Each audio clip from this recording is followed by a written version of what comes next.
Faith ക്ലിയറൻസിൻ്റെ 40ാമത്തെ ഇന്നത്തെ എപ്പിസോഡിൽ നമ്മൾ മനസ്സിലാക്കുന്ന വിഷയം, കുരിശു വരയ്ക്കുമ്പോൾ ഇടത്തു നിന്ന് വലത്തോട്ടാണോ വരയ്ക്കേണ്ടത്, വലത്തു നിന്ന് ഇടത്തോട്ടാണോ വരയ്ക്കേണ്ടത്, ഇതിലേതാണ് ശരി, ഏതെങ്കിലും തെറ്റുണ്ടോ, ഏതാണ് അനുവദനീയമായത്, ഇതൊക്കെയാണ് നമ്മുടെ സംശയങ്ങളായിട്ട് കടന്നു വരുന്നത്. അതിൻ്റെ ഉത്തരത്തിലേക്ക് നമുക്ക് പ്രവേശിക്കാം. ഈ രണ്ട് പാരമ്പര്യങ്ങളും കത്തോലിക്ക സഭയിലും മറ്റ് സഭകളിലും കണ്ടുവരുന്നുണ്ട്.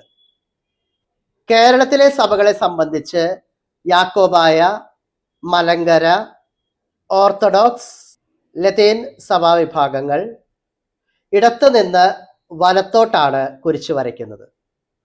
എന്നാൽ സീറോ മലബാർ സഭയിൽ ഇപ്പോൾ ഈ രണ്ട് രീതികളും തുടരുന്നുണ്ട്.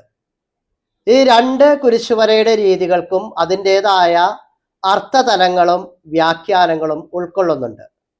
ഇടത്തു നിന്നും വലത്തോട്ട് കുരിശു വരയ്ക്കുന്നതിന് കർത്താവായ ഈശോ സ്വർഗത്തിൽ നിന്ന് ഭൂമിയിലേക്ക് ഇറങ്ങി വന്ന് ഇടതുവശത്തെ അന്ധകാരത്തിൽ നിന്നും വലതുവശത്തെ പ്രകാശത്തിലേക്ക് പ്രവേശിച്ചു എന്നതിനെ മനസ്സിലാക്കുന്നു, വ്യാഖ്യാനിക്കുന്നു.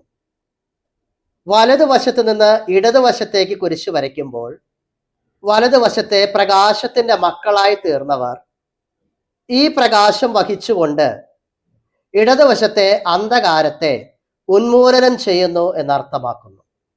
ഈ രണ്ട് രീതികളും സിറോ മലബാർ സഭയിൽ അനുവദിച്ചിട്ടുള്ളതാണ്. ഇത് രണ്ടിനെയും ഇതിലൊന്ന് ശരിയും ഒന്ന് തെറ്റുമാണെന്ന് മനസ്സിലാക്കാൻ പാടില്ലാത്തതാണ്. അതാത് രൂപതകളിൽ ഏത് രീതിയിലുള്ള ക്രമമാണ് പിന്തുടരേണ്ടത് എന്നുള്ളത് അതാത് രൂപത അധ്യക്ഷന്മാർക്ക് വേണ്ട നിർദ്ദേശം നൽകാവുന്നതാണ്.